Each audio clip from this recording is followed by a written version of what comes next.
What's going on, everybody? Eric Lindquist at Stokastic here on the Odd Chopper channel, coming to you with another edition of Lindy's Leans, Likes, and Locks, Week 16 NFL Sunday and Monday. Merry Christmas Eve. Merry Christmas.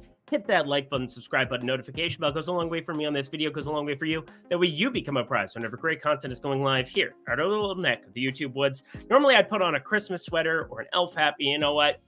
We're just going to go with the straight up skull here in Minnesota, even though I'm kind of semi-betting against them. You know what? That should be a tale. You don't just have to bet on your teams. You can bet against them. It's allowed, and the money cash is the same. Yeah, it's going to be an awkward time here in the Lindquist household as I'm cheering for points from Detroit. But here we are. I really don't have a lot to add here. Hopefully you enjoyed the Saturday coverage. Hopefully those bets can win here. I'm going to be flying back to South Dakota here, which fortunately 10 minutes away from Iowa. I can take a little drive over yonder way, fire up some bets, and come on back. So that'll be an enjoyable experience. Sure, my family will appreciate that. But Merry Christmas. Make sure you do spend time with those that you love. And hey, you know, it is what it is. They know who I am.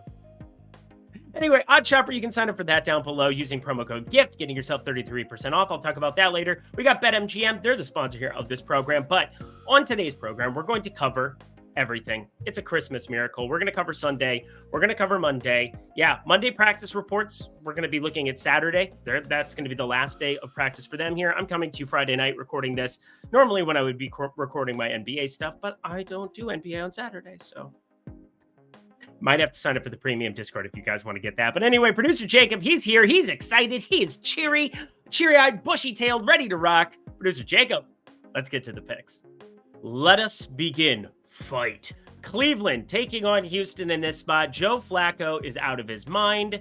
CJ Stroud probably not going to be playing football, so that is something that you kind of want to have on your radar here for Sunday.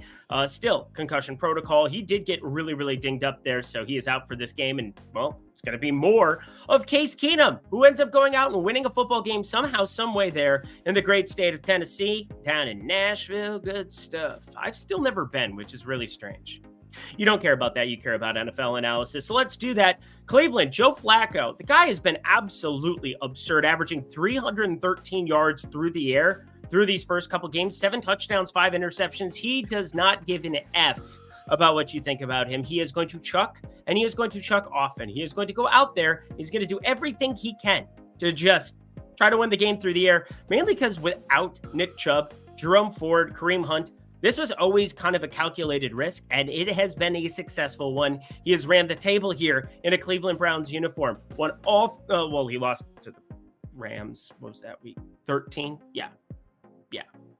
But then they beat Jacksonville. They beat Chicago. Anywho, it was pretty close to that, but it was an enjoyable experience. He played great in that Rams game that was, but I feel pretty confident about him against a Houston team that is putting Case Keenum out there again, that anything inside of 3 is too short. And it's not just too short. It's something that I am very, very excited about to put a unit on. And just to refresh, if it is your first time checking this out, first of all, Merry Christmas, Happy Holidays. Hope you're having a great time. But secondly, leans, those are things I'm thinking about betting or I'm waiting for news. That is something that's generally around a half unit play, depending on what your bankroll is. You can kind of decide what that's going to be. Everybody talks in unit sizing because it's a very easy way of being able to communicate regardless of your bankroll. And then a lock. These are the ones that are my favorite plays. And I have multiple locks on the card here for today. I kind of use it, not passive aggressively, but locks, it's a terrible word in general, but it just happens to go with my last name, Lindquist. So there you go. That's what you get. And that just means my confidence ranking, high on it. I have a high confidence rating here on Cleveland, smacking Houston around here. You got a dinged up Nico Collins. You got Noah Brown, who looked really, really good here. But I mean, we're waiting on news here still with Nico. And well, it's Friday, getting down on Friday. We're going to lock Cleveland here and feel really, really good about it right off the bat. In fact, 1, 2, I think I had 3. No, just the 2 locks that I had on the card here for today. And this is one of them. So enjoy. This should be closer to 4.5. You move through the key number. If this moves on the other side of the key number, probably be staying away. But 2.5, the field goal, massive difference between 3.5, 4.5, anything of the likening. Give me it every time here with Flacco, to Njoku, to Amari Cooper, to Elijah Moore. It's going to be an enjoyable experience. Pretty much the opposite here of an enjoyable experience. The Washington tank it Shut it down till next year. Commanders taking on the New York. I was lying the whole time and everybody knew it. Jets. Yes, that is what we've got going here. And come on, you weren't going to come back 14 weeks after an ACL tear. Come on. What are we doing? What are we doing? Anyway, Aaron Rodgers. It's okay. It's okay. It's not your fault. Well, it kind of is, because you built up the narrative and then you just said, well, that would be silly for me to go out there. You kind of like refuted your own lie, but good for you. Anyhow, no Zach Wilson for this one. Going to be Trevor Siemian taking snaps behind center. Does that inspire any goodness? It doesn't inspire anything here. And Sam Howell going to be getting the start here yet again, although 11 for 26 against the Rams gets benched, and Jacoby Brissett goes out and just balls. 8 for 10, 124 yards, 2 touchdowns. Terry McLaurin, I can tell you one thing. He wishes it was Jacoby Brissett, because he actually got looked at by Jacoby Brissett here in this spot. I don't know what it is about Sam Howell where he's just allergic to Terry McLaurin, but like, it's a thing. He'll throw it to Curtis Samuel in the slot. He'll throw it to Jahan Dotson from time to time. He'll key in on Logan Thomas almost too much sometimes, because Logan Thomas is older. And I don't know. Terry McLaurin, Scary Terry, his PR staff needs to find a way to get Sam Howell out of there and get Jacoby Brissett starting before the end of the season, because it's going to look better. It's going to look a lot better. This game is just terrible, though. I have nothing from it whatsoever. I think the total is pretty close to efficient 37. The lean on it is the only thing that's grading out remotely decently for me, and I don't want to bet it. So, like, don't bet anything in this football game. I'm going to cheer for Breece Hall because he's my boy. Shout out Iowa State. But, like, so many better spots on a massive slate here of NFL. We've got the Seattle come from behind. Drew Lock is that dude for a day, at least. Seahawks taking on the Tennessee will play. Will play. I kind of like the wordplay on that I did there. But anyway, Will Levis, as many of you want to let me know that it's not Levis. We can leave that be for now. But Will Levis here officially questionable with this ankle issue. Based on what you saw last week, I'm a little bit surprised that he's still questionable here. Against Houston there, took a really bad hit, was down for a long time if you watch that game, and just surprised to see him here. Maybe Ryan Tannehill's like, yeah, I'm not going to start your football game. Well, Ryan Tannehill is already confirmed going to start if Will Levis is out, so that'll be enjoyable for them. Ryan Tannehill this season, 2 touchdowns, 6 picks. Really nice start there through all of 7 games. Pretty insane to see that he started in 6 of them. But yeah, 7 total games that he had appeared. Lots of issues there with Ryan Tannehill. They gave him that contract once upon a time. And Mike Vrabel, he knows what he used to know what he was doing here. It was pretty easy when you could just hand it off to Derrick Henry, and Derrick Henry would run that way through everyone. Does he have a chance to do that against Seattle in a way that he didn't against Houston last week? Probably. But as I start working through some of the issues here, Will Levis, there's a lot of guys that have been on the field a lot less than you might expect. One, Tajay Spears, who's been confirmed #good of recent weeks, didn't really get as many opportunities, even though Derrick Henry was struggling. Had the 9 carries, had the 1 target, but we know that receiving volume can be there. I think they'd do well in a spot like this, where they're going to be dogs, to probably get him involved a little bit more in the passing game, not just third down work, not just kind of in relief of Derrick Henry in spots. I think you need him out on the field a little bit more. Not that I don't love Derrick Henry and that I'm not going to be cheering for him. I just, time is undefeated, friends. Time is undefeated.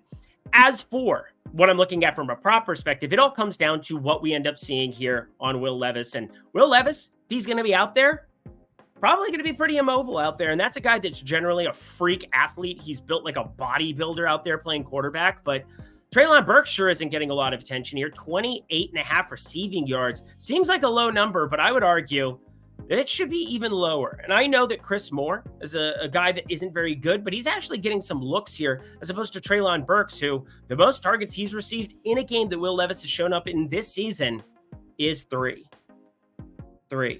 You're basically saying, I need you to only catch 2 of those, and I need you to just stay somewhat in line with your season averages here, because it's not like a deep, 15.4.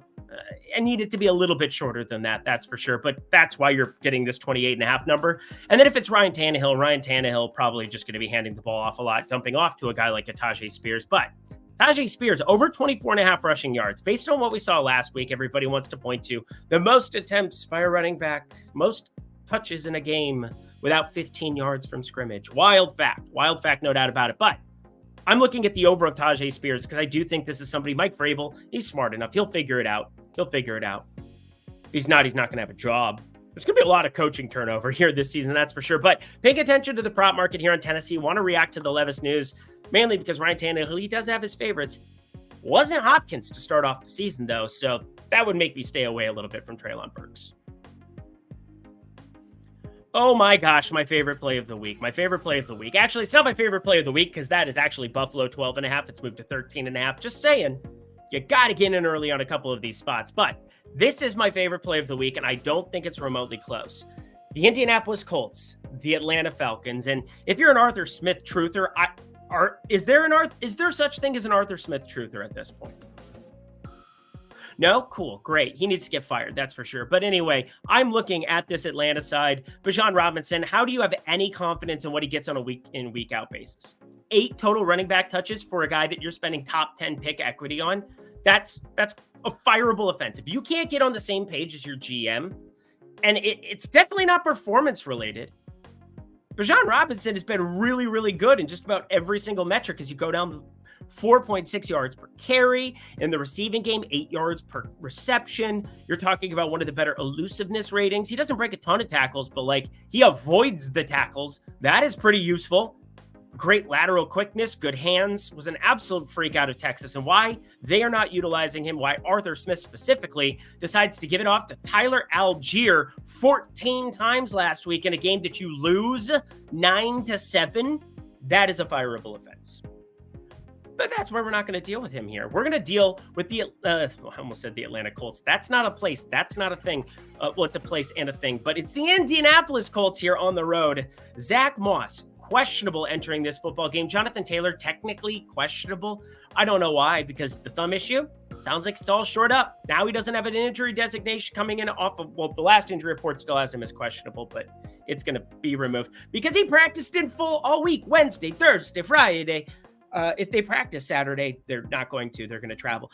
He would have practiced then, too. He is playing and suiting up here in this game, and he could not just have the full backfield, but he could be, without Zach Moss, to have the 90-ish%, the Kyron Williams role, the Christian McCaffrey role, if you will. And hey, speaking of Trey Sermon, 17 carries there in relief of Zach Moss after he got dinged up with that forearm. We'll see if he ends up suiting up here. It is a forearm, which tells me, hey, if you can hold on to the football and keep it secure, you're playing. If you can't, you're not. It seems pretty simple to me. I guess if it's broken, that would suck too. Don't play if it's broken. Zach Moss, you made yourself some money with somebody coming off of this season. Pack it in. Let me begin.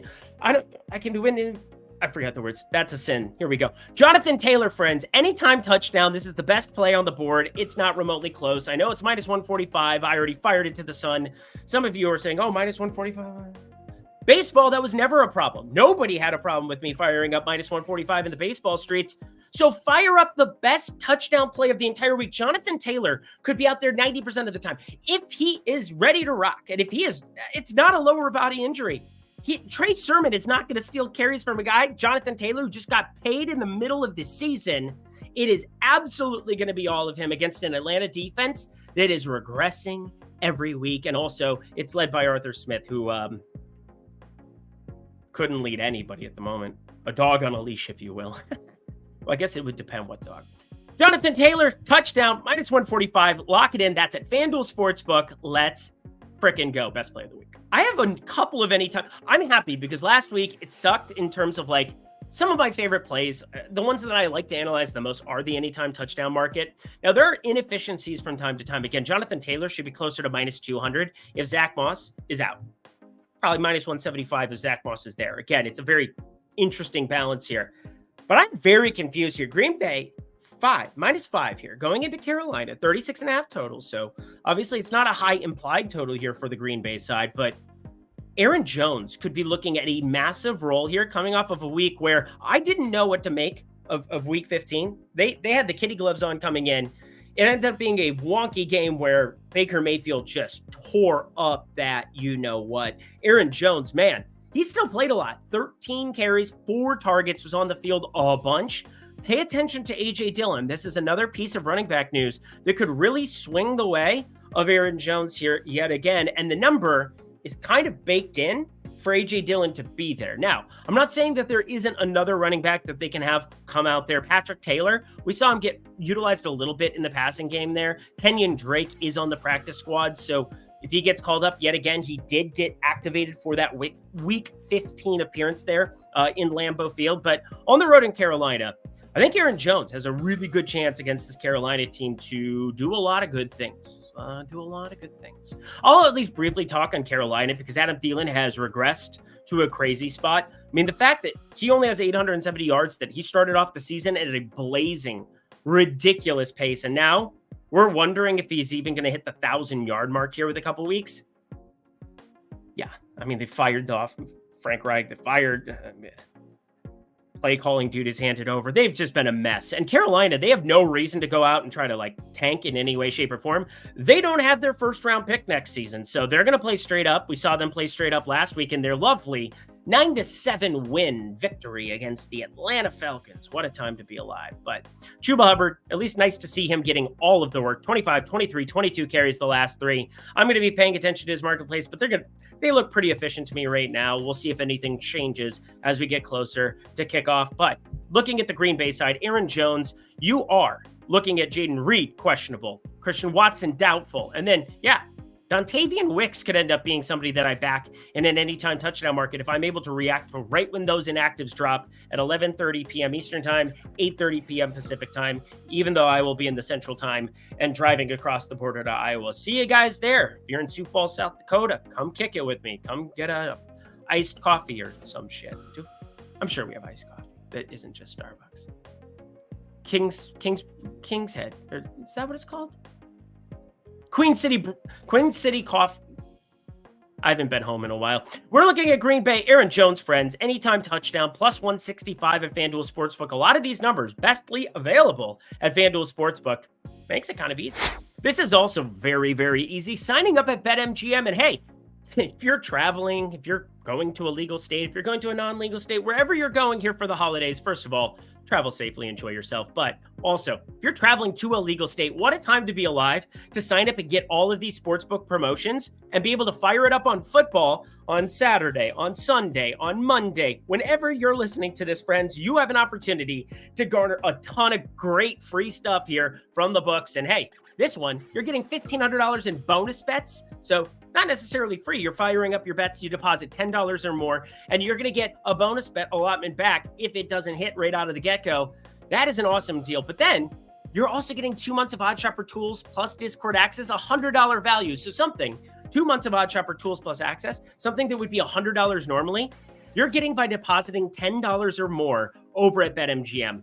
10x return, friends, on the best tools and content. Myself, Eitan Shander, Ben Raza, Isaiah Suarez, everybody you know and love here on the Odd Shopper channel in that Discord. It used to be $20 a week just for the Discord. Now it's $15 for the Discord plus Odd Shopper tools and discount. We'll talk about that too. We've got promo code GIFT going on there, but this is overall for the month, $50 a month. You're getting 2 of them completely free just by checking out a new sportsbook. And hey, you want to be shopping for the best lines every single day. And once you have those tools, you're going to be able to shop no matter what state you're in, no matter what sports books you have. You can go to the Odd Shopper screen, sort by positive EV, and win yourself some damn money. So do it. Claim up to $1,500 in bonus bets when you sign up at the link below, and 2 months of Odd Shopper tools and Discord access if you're 21 and over. If you have a gambling problem, please call or text 1-800-GAMBLER. Back to the picks we go. Skull, baby, except for I'm betting Detroit here. Detroit minus 3.5 here at Minnesota. And I will say, I thought we were making a run. Brian Flores had our defense primed. Things look good. 3-0 out there in Vegas. Jacob, producer Jacob, did you go to that football game? No, I don't hate myself. There you go. He did not go to that football game. He does not hate himself. You heard it here first. The voice of God. Oh, early night. The stars are shining. That was my Eric Cartman instead of Eric Lindquist. It was not bad. Wasn't it? Decent? I'm sure I'll be hearing about that one. But Detroit, friends, minus 3.5 going into Minnesota. I might be in attendance at this football game. Trying to decide if I'm flying in tomorrow and Saturday to Sioux Falls. It's a 3.5-hour drive to head up there to Minneapolis. 4 hours probably with traffic there, but thinking about going to this football game at noon Central Time, and just depends on what the rest of my does the rest of my family love me and want to spend time with me? Probably not. So here we go. My dad and I will just zip up to the Vikings game quick. Could be an enjoyable experience. I probably won't tell him that I bet the Detroit team total over 24.5 when I do, because I don't want to get disowned or written out of the will or any of those things, because those would be bad things. But it's the right play. And this is why, friends, I just got to say, Brian Flores, you've been doing great, friend. You've been doing awesome. But you haven't played fucking anybody the last couple of weeks. Let's go down the line on teams that they have played in recent weeks. Cincinnati with Jake Browning. Can't believe that that's actually a thing. Vegas and Aiden O'Connell. Justin Fields. Denver, Russell Wilson. New Orleans, Derek Carr. Atlanta, Desmond Ridder. Green Bay, Jordan Love. It has been since week 7 with Brock Purdy since we have played a competent or actually above average quarterback. And Justin Fields, good from a fantasy perspective. It's not. There's a reason that they still have question marks about him in terms of what he can do. He's going to chop up Arizona more than likely, though. That is a conversation for later. But I just don't see how that anything this defense has done in recent weeks is going to compare to what they can do on the ground with Mr. Montgomery, with Mr. Gibbs. And then you got Jared Goff in a dome, which is confirmed kind of a thing. So, this is a low team total to be getting plus money on, plus 106 when I bet it. It's probably going to stay around there. Just bet it. Hopefully we win 27-25. It's a weird score. Would that be scoregami? I don't think that would be scoregami. The Jacksonville Jaguars, the Tampa Bay Buccaneers, and oh my God, Baker Mayfield. He looked great at the end of that Rams tenure, talked about it at the beginning of the season. Showed flashes, but there was no flash bigger than what he showed around at Lambeau. He was doing his little thing. It helps to have Mike Evans, and Mike Evans, my God, having a career season because of Baker Mayfield. He is a guy that does kind of key in on a number one from time to time. And gotta say, this is an exciting spot here. Mike Evans already over 1,000 yards, gets a Jacksonville matchup where they have not been competent against the pass all season long. 256.6 passing yards per game, 29th in the NFL. There are 32 teams in the NFL. 32 teams in the NFL confirmed. So just throwing it out there, that, friends, is not very good. As we are looking here, are there 32? Yeah, 30 teams in the NBA, 32 in the NFL. Just had to double check in my brain. Tell you what, doing lots of cross coverage. But Jacksonville, this could be an absolute stone cold disaster. I know Trevor Lawrence wants to play in every single football game. I understand that he wants to be Mr. Tough, but concussion protocol, I have no idea whether they're going to let him out of this thing or not. And it's the ankle issue. It was a high ankle sprain from 2 weeks ago. So he's got some body parts that are hurting. It's a weird way of phrasing it. But Trevor Lawrence here, he went to Baltimore. We're not going to learn a whole lot about or hosting Baltimore. And then at Cleveland, the Cincinnati game, he actually played well. They just end up losing a shootout, 34-31. I don't know what to tell you, friends. This is just one of those spots where you just put a half unit on Tampa Bay. Trust what you're seeing. Trevor Lawrence, if he doesn't play, it's CJ Beathard. And I know CJ Beathard looked good for 3 series, and everybody wants to lose their mind. Everybody wants to lose their mind about CJ Beathard. He's a career journeyman for a reason, people. It is what it is. And he might beat hard to the beat of his own drum, but he's still CJ Beathard. Tampa Bay money line, friends. Phrasing. It's a thing, Eric. Phrasing. It's what Archer taught me.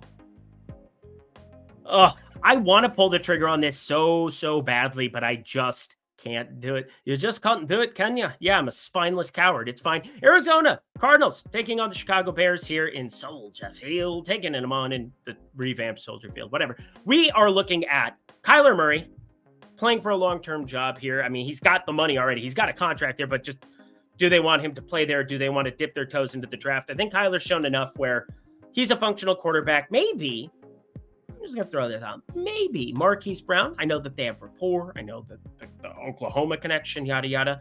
But that has been your number one. There are better number ones available in the marketplace coming into this season. Find Kyler Murray one of them. I bet it looks okay. And obviously, Kyler Murray, I will really miss him running.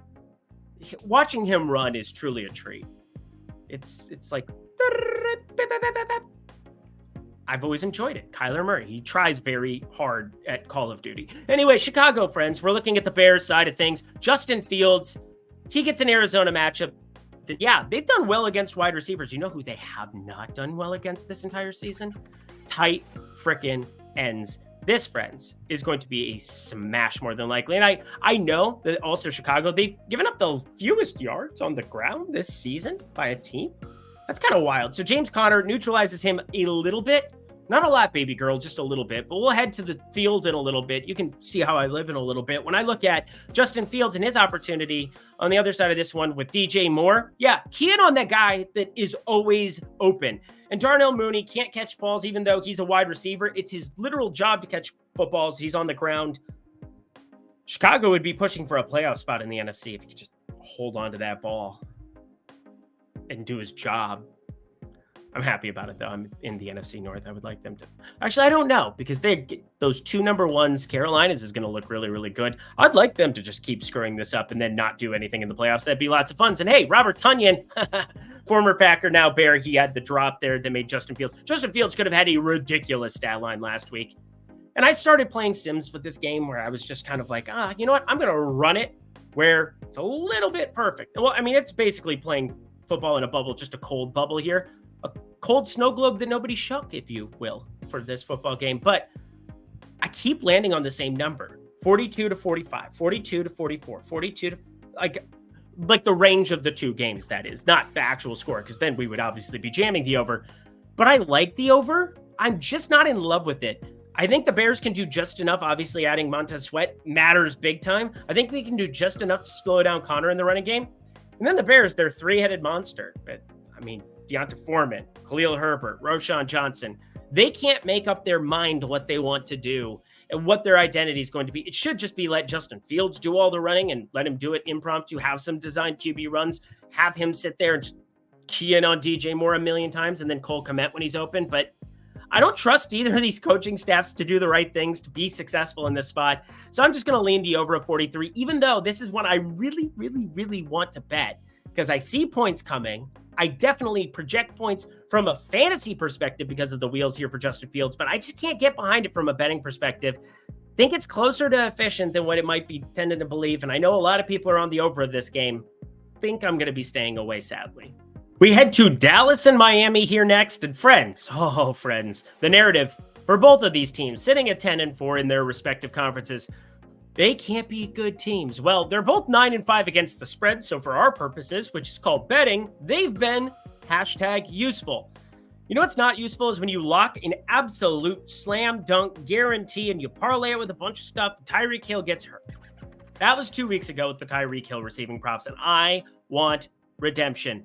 Red Dead Redemption. Good video game. Also, kind of the segment here that I'm looking at. I'm going to be looking at Dallas on the other side here. CeeDee Lamb should find some success even against the likes of Howard.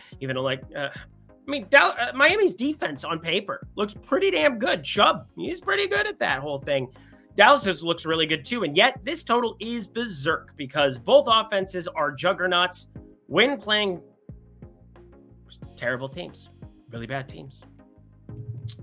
I don't have a lot to add there. We've got Tyreek Hill at 86.5 receiving yards. If this doesn't close over 90 once he's announced as healthy, sweet. And if he doesn't play, the ticket's void. So, I don't understand the risk or why this number is being hung at 86.5, other than they really have respect for Dallas's defense here. But in Miami, Mike McDaniel, finding space for wide receivers, that is what he does. And this Miami team, I think, is pretty locked in offensively. I think that I'm going to side with them if you're looking for something, although I'm not going to be betting this game. They're the rightful favorites here in this spot based on Dallas playing Buffalo and anything that we saw last week, although it's 1 week. Everybody in the NFL can look terrible or like a juggernaut 1 week, except for Carolina. They'll never look like a juggernaut. Here we are, friends. Tyreek Hill over 86.5 receiving yards. He gets back on track, doing what he's supposed to be last week, only week that he had missed all season long. Just get ready. Get your popcorn ready. Him and CeeDee Lamb going to have a show on, well, it's not turf, it's grass, on grass here in this spot.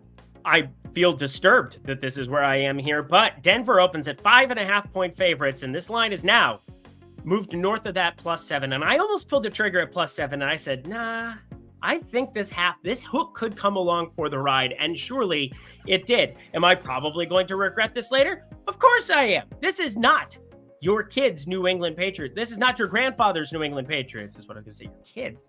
It's in the future. That would be an analogy in the future. It's almost 2024. Happy New Year to yours and you and yours. But let's win some bets before then.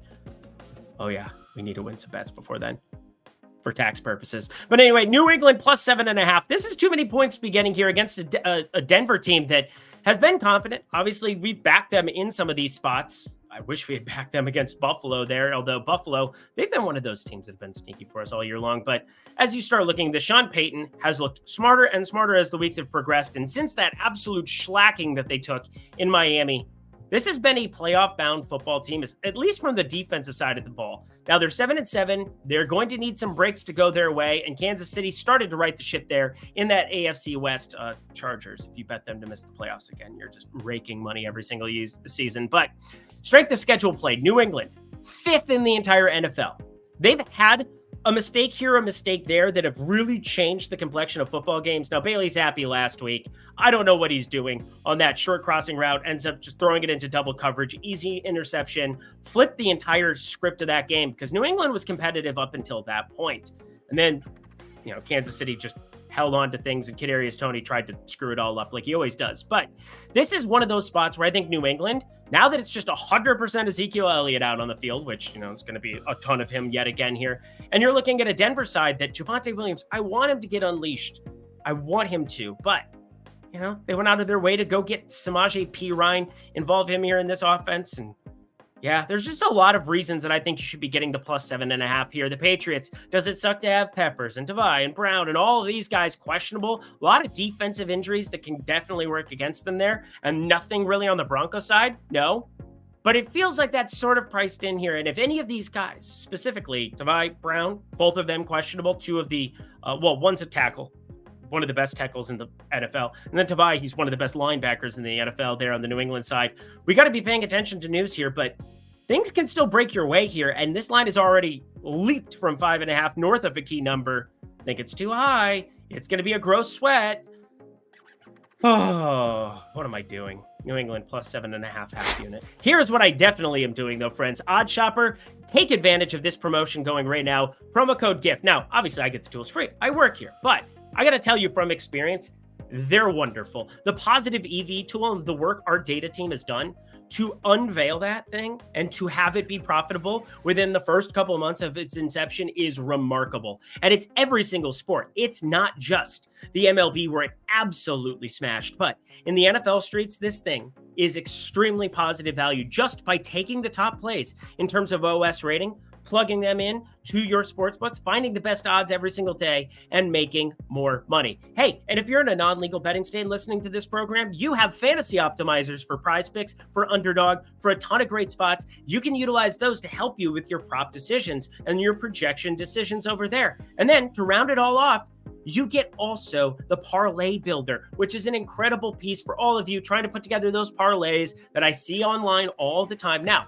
not my favorite thing to do unless, you're talking about the pick'em markets, but I am definitely a fan of finding the best numbers for whatever you decide to bet and having the positive EV tool take advantage of those numbers for you. So check out OddsShopper Premium. Oh, but that's not all. You also get the premium Discord to see exactly what I'm betting every single Sunday through Friday, in addition to all of the other great analysts that you know and love here on the OddsShopper channel. So 33.3% off. That takes it below $10 for a week. Takes it below $33.33 for the monthly. Take 33.3% off your first week or month in any capacity. Promo code GIFT at the link below.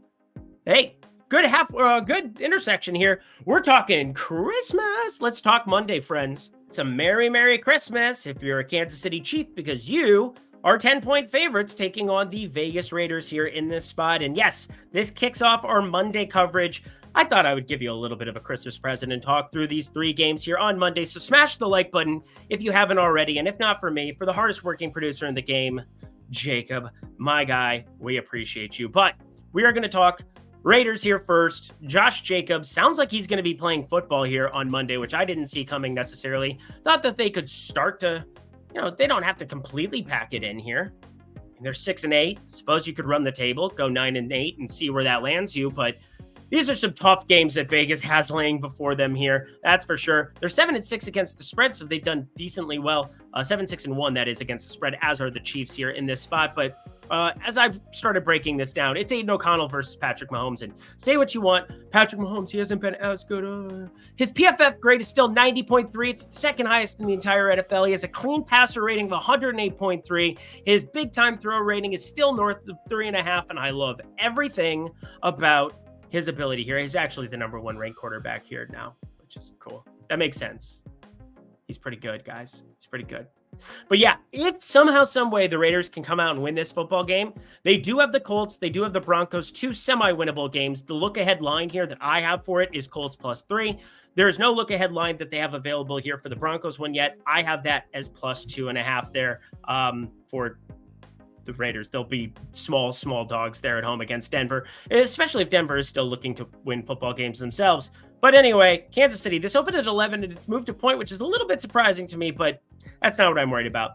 What I'm worried about is we're seeing 95% of routes run on Patrick Mahomes dropbacks for Rashee Rice. He is the number one wide receiver. I don't know. Sky Moore dinged up. Kadarius Toney's just apparently Satan, according to some people. Travis Kelce, he's regressed a little bit here. Rashee Rice, friends, he's on the field a metric ton, and you have rapport with Patrick Mahomes in a game that you are 10-point favorites in Arrowhead, and you're getting nearly +150 here in the anytime touchdown market. It's a quick click. It's an easy click. You also get some handoffs, those end arounds. Now, Isaiah Pacheco is expected back, which is kind of what inflated this number a little bit, and made it bettable, if you ask me. I wasn't going to bet Rashee Rice at even money, but at +140, yeah, I'm absolutely going to bet Rashee Rice, the guy who's been the number one for Patrick Mahomes. I would say every single game from a wide receiver perspective. Justin Watson's had spots, but like, come on, guys. There's a reason. We finally got him unleashed last week. Finally, 95% of routes run on dropbacks for Patrick Mahomes. Let's go. Anytime touchdown market is getting a workout this week from me. Let's fire it up.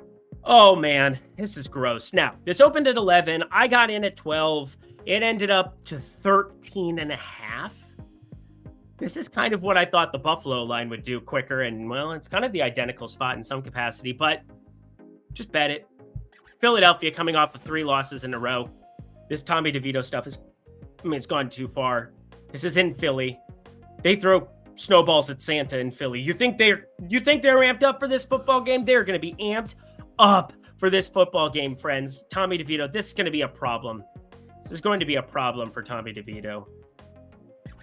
Again, I got in at 12. I wish you got in at 12, but 13.5 is still bettable. Half unit. Like, I don't really know what to add here other than, yes, Philadelphia's looked awful the last 3 weeks, but like, you can look awful on the road against some decent teams, or in Seattle, one of the tougher home environments that exists in the NFL. They've won some games by the hair of their, by the skin of their teeth. That's what I was looking for. That's a weird analogy. I don't like that one. We can work on that, but work on this. 13.5. Let's get to the last game of the night. Baltimore, San Francisco, rounding out the entire NFL slate for Christmas weekend. And it's just as easy as it gets. I think it's just a half unit play here on San Francisco, and here's why. Baltimore, yes, they have looked great at times this season. They are also one of those teams that's been a little bit snake bit. Both of these teams being 11-3. And in terms of power rank, PFF have these as number 1 versus number 2. It is the marquee matchup of the weekend. I don't know how you bet against San Francisco ever inside of a touchdown with any team in the NFL. It is just asinine. The strength of schedule the Baltimore Ravens have played is as easy as it gets in the NFL. Actually, not as easy, 27th amongst all qualifying teams. San Francisco, not that they've had this murderer's row to play themselves, but they've taken care of business in such a big way. Not that Lamar Jackson 23-7 against Jacksonville is something to besmirch by any means, but losing on the road in Cleveland week 10 against a bunch, that was brutal. There's been a couple of questionable spots here for Baltimore. They've had some good run good here. 34-20 there, the last of the Joe Burrow games. You had the Chargers 20-10 there. Chargers in massive regression mode. The Rams, They went to shootout mode there, 37-31. Matt Stafford's been playing awesome. That's a good win, I guess, for Baltimore, especially when you look in hindsight. And then Jacksonville, I hope you could take advantage of a one-footed Trevor Lawrence there, 23-7. But you look at San Francisco, and they have just put the absolute hurting on everybody here of late. Friends, we have Arizona 45-29, 28-16 Seattle, 42-19 Philadelphia, 31-13 Seattle. It just gets better and better and better the more that you look at it. Jam it in some capacity. I'm going to call it a like. I might turn this into a lock myself, but it opened at 4.5. I feel like a bummer that I didn't get in there, but 5.5, half unit, easy play for me. Ride the hot hand. The best offense in the NFL, San Francisco. The best defense in the NFL, San Francisco. Jam it, friends. Good stuff. Merry Christmas. And that does it for another edition of Lindy's Leans, Likes, and Locks. You know what to do. Go to that comment section below. Let me know what you're doing for Christmas. Let me know your favorite bets for the weekend. Let me know how much you want to avoid your family on Sunday and Monday. I'm driving to Iowa and then Minnesota and doing some, we'll see. I'm going to gamble. I'm going to do that. Check out BetMGM, friends. You can sign up for them at the link below. Check out OddsShopper. Great stuff everywhere. I'm going to get out of here. Merry Christmas to you and yours. Stay safe, stay merry, and stay wealthy. Let's win some bets. Thank you, producer Jacob. Until next time, friends, I'm Eric Lindquist. Best of luck with Week 16 in the NFL. It's going to an end soon.